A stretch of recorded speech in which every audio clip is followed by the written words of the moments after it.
Hey everyone, welcome to Spellbee. Let's talk about Kiara Advani and her role in Toxic film. क्या वो इतना भी important है just base इसको present किया जा रहा है? बिकॉज अगर आप कियारा का जर्नी देखोगे, काफी साल उसको बॉलीवुड में हो गए हैं, स्टिल मेजरली जो प्रोजेक्ट्स कियारा ने किए हैं उसमें सिर्फ नेम सेक के लिए उनको हीरोइन का टैग दिया जा रहा है। बट देखा जाए तो वो सपोर्टिंग रोल ज्यादा लग रहा है। गिनी चुनी फिल्में ही होंगी जिसमें उनका इम्पैक्टफुल रोल होगा। अदरवाइज वो जो कॉन्सेप्ट था पुरानी बॉलीवुड फिल्मों में कि हीरोइंस को एज अ प्रॉप देखना या आई कैंडी के लिए फिल्मों में रखना, वैसे ही कुछ रोल्स कियारा ने पिक किए हैं। एंड कियारा की जर्नी के बारे में इसलिए बात हो रहा है बिकॉज रिसेंटली ग्राजिया के मार्च कवर के लिए कियारा को सिलेक्ट किया गया था एंड वहां पे कियारा अपनी जर्नी के बारे में बात करी थी एंड उसी दौरान गया कि इस फिल्म को उसने क्यों चूज किया। इस पे कियारा का कहना था, I think this is the most unique character arc that I have ever read. Then she said जिस वे से उनकी डायरेक्टर गीतू ने नाडिया का ये कैरेक्टर लिखा है and the arc that she has given this character, वो चीज ने कियारा को एक्साइट किया। I think this is the most unique character arc that I have ever read as Nadia. So arc that she's given this character just excited me. And then she said कि वो अपने life में वो place में थी जहाँ पे she was ready for a challenge. A place in my life where I was like, okay, I'm ready to take on this challenge. But जिस वे से कियारा खुद के कैरेक्टर को फिल्म में इतना इंपॉर्टेंट दिखा रही है, रियलिटी में उतना नहीं होगा। और अभी कियारा ये जो बोल रही है कि वो उस फेज में थी अपनी लाइफ में जहाँ पे वो चैलेंज के लिए रेडी थी,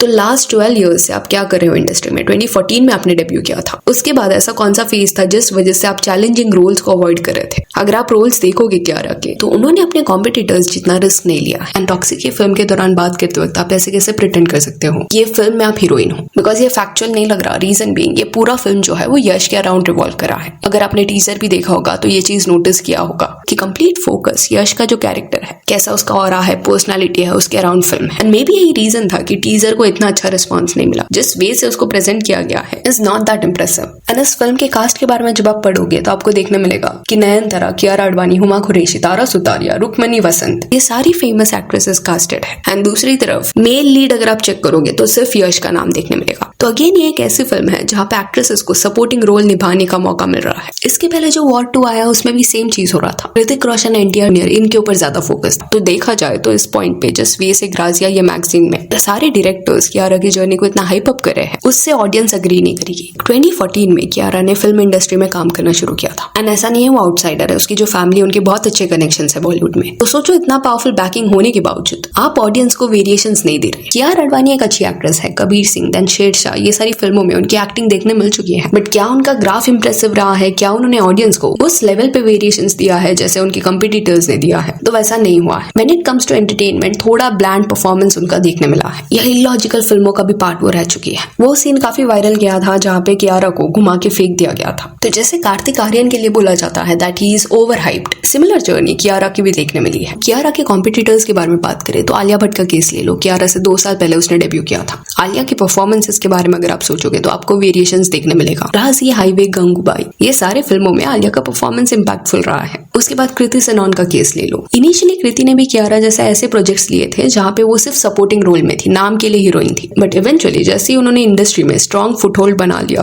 कृति ने डिफरेंट रोल्स के साथ एक्सपेरिमेंट किया है, प्लस ऐसी फिल्में भी की है जो कंप्लीटली उनके कैरेक्टर के अराउंड रिवॉल्व करती थी। द पॉइंट हियर इज कि आलिया भट्ट एंड कृति ने वो रिस्क लिया है कि वो फीमेल सेंट्रिक फिल्मों का पार्ट बने, whereas कियारा के ग्राफ में वो रिस्क टेकिंग एबिलिटी नहीं देखने मिला। एंड अदा शर्मा को 2 साइडलाइन किया जाता है बिकॉज इतनी फिल्में उनको बॉलीवुड में ऑफर नहीं होती, बट वो भी इनके ही एज ग्रुप की है। एंड अगर आप अदा की फिल्मों को देखोगे तो आपको ये देखने मिलेगा दैट दो उन्होंने कम फिल्में की है बट बहुत अलग अलग कैरेक्टर्स उन्होंने प्ले किए हैं। एंड वो भी अदा के केस में, कृति के केस में उनके पास इतना कोई स्ट्रॉन्ग बैकिंग नहीं था कि बैक टू बैक उनको अपॉर्चुनिटीज मिलेगी। स्टिल वो लोग रिस्क ले रहे थे ना, अभी भी वो कर रहे हैं। बट कियारा आडवाणी के पास वो प्रिविलेज था। Still it seems as if कि कॉन्स्टेंटली सपोर्टिंग रोल प्ले करने में कियारा को प्रॉब्लम नहीं है। एंड इवन कियारा की जो पीआर टीम है वो बहुत ज्यादा स्ट्रॉन्ग है एंड एक्सट्रीमली एक्टिव है। एंड इसी वजह से उन्होंने ये नैरेटिव इंटरनेट पे सेट कर लिया इजीली दैट इतने साल में कियारा ने बॉलीवुड में काफी अमेजिंग फिल्में दी है। बट क्या वो एक्चुअल में फैक्ट है? फेज ऐसा था जहाँ पे सबको पता था कि दीपिका की जो पीआर टीम है वो अग्रेसिव है, दूसरे एक्ट्रेसेस को भी वो टारगेट करेंगे अगर इससे दीपिका को फायदा हो रहा है तो। बट ये सब कम तब हुआ जब संदीप पंगा ने ओपनली कॉल आउट किया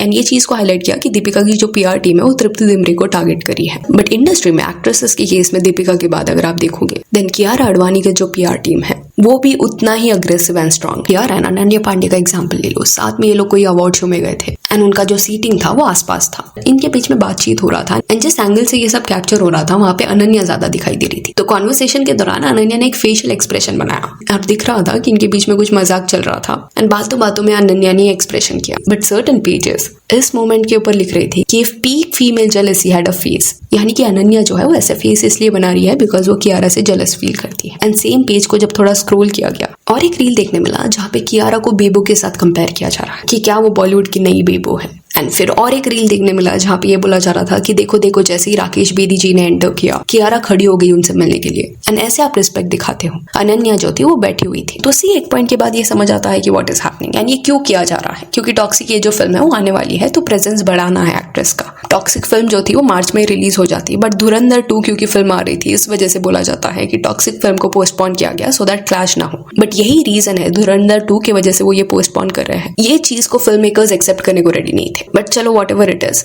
इट सीम्स एज इफ कि कहीं ना कहीं कास्ट मेंबर्स को डेट्स पता है। एंड जैसे वॉरियर फिल्म के दौरान हुआ था जिस वजह से कियारा अडवाणी का प्रेजेंस इतना ज्यादा बढ़ गया है एंड पीआर टीम एक्टिवेट हो गई है एंड पब्लिसिटी करवाना नॉर्मल चीज है। जस्ट दैट दीपिका की जो टीम तृप्ति के साथ कर रही थी वही सेम पैटर्न अभी भी देखने मिल रहा है। एंड पास्ट में भी थोड़ा सिमिलर पैटर्न कियारा की टीम ने दिखाया है। अगर आपको याद होगा एक पर्सन था जिसने ये रिवील किया था कि कैसे वो अपने मदर के साथ बिजनेस क्लास में ट्रैवल कर रहा था एंड थोड़ा उसकी मदर को सीट में कंफ्यूजन हो गया। एंड सेम प्लेन में कियारा अडवाणी एंड कार्तिक आर्यन भी थे, उनका भी बिजनेस क्लास टिकट था और उस पर्सन की जो मदर है वो गलती से कियारा की सीट पे शायद बैठ गई थी। एंड उस लेडी को देख के कियारा ने बहुत खराब मुंह बनाया था। डायरेक्टली कम्युनिकेशन नहीं किया था कि वो उनकी सीट है बट मुंह बना दिया। एंड वो जो लेडी का बेटा था उन्होंने ये चीज नोटिस किया। उसके बाद जो कैबिन क्रू था उन्होंने ये सॉर्ट आउट कर लिया सीट का इशू। बट उसके बाद उस पर्सन ने डिसाइड किया कि वो अपना ये एक्सपीरियंस रील में बताएगा। जैसे ये रील बाहर आया, ये जो रील था वो कुछ जनवरी के एंडिंग में बाहर आया था, उसके 2 या 3 दिन बाद सर्टेन इंस्टाग्राम पे जो पेजेस है उन्होंने एक नैरेटिव सेट करने का कोशिश किया था कि कियारा अडवाणी बिल्कुल भी मीन नहीं है। बिकॉज बहुत पुरानी इंटरव्यू में शाहिद कपूर ने कहीं पे तो बोला था कि कियारा अडवाणी जो है वो बहुत ज्यादा नाइस है, उसको थोड़ा मीन होना पड़ेगा, इतना भी अच्छा नहीं बनना चाहिए।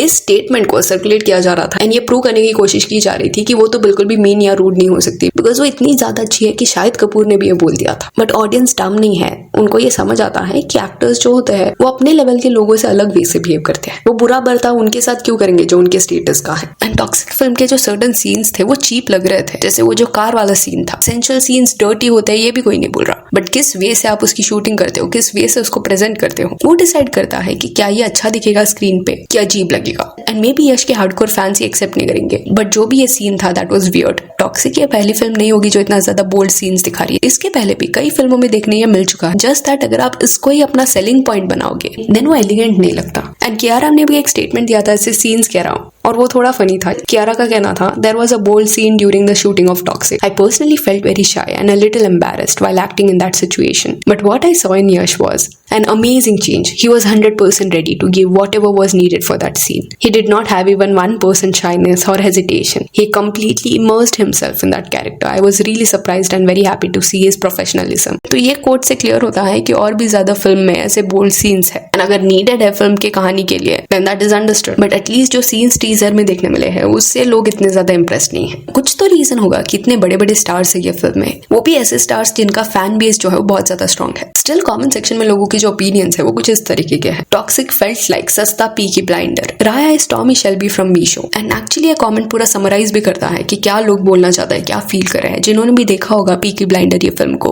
उन्हें ये रेफरेंस समझेगा। It is not introducing Raya, it is introducing Haveli. KGF जैसा बनाने का पुल कर नॉट या अमेरिका बना दिया। And it is just disappointing कि अभी भी कई ऐसे एक्टर्स हैं जिनको इतना साल हो गया इंडस्ट्री में, पावरफुल पोजीशन होल्ड करते हैं स्टिल कभी कभी जस्ट एक फेमस एक्टर क्योंकि फिल्म में है इस वजह से कोई भी रोल करने के लिए रेडी हो जाते हैं, चाहे फिर वो नाम के लिए ही वहां पे प्रेजेंट क्यों ना हो, मैटर भी ना करता हो रोल उनका। आलिया भट्ट ने भी ये किया है। आरआरआर के वक्त वही हुआ था। फिल्म के रिलीज के पहले आलिया की टीम ने पूरा हाइप बनाया था कि आलिया ये फिल्म का पार्ट है, प्रोमिनेंट पार्ट वो प्ले कर रही है this and that. But film जब लोगों ने देखा तब लोगों ने पूछना शुरू किया कि आलिया भट्ट कहाँ पे थी वो फिल्म में। बट पॉइंट इज कि इतना कम टाइम के लिए कि वो सपोर्टिंग रोल में ज्यादा थी, इसको लीड रोल आप नहीं बोल सकते। इन शॉर्ट बोलने का मतलब ये है कि दो ऐसे प्रेजेंट किया जाता है, नैरेटिव सेट किया जाता है कि कियारा अडवाणी ने बहुत अलग अलग कैरेक्टर्स प्ले किए हैं बट फैक्ट वो नहीं है, मोनोटोनस थोड़ा कैरेक्टर्स रहा है। सो यार that's it for this video. Do let me know कि कियारा अडवाणी की टीम जो जस्ट फिल्म के पहले नैरेटिव सेट करती है इसके बारे में आपका क्या कहना है। And if you want your followers on Instagram जिसका लिंक आपको डिस्क्रिप्शन में मिल जाएगा। और ये वीडियो अच्छी लगी तो लाइक एंड शेयर करिए और इस सारे अपडेट्स के लिए चैनल को प्लीज सब्सक्राइब करिए। Thank you.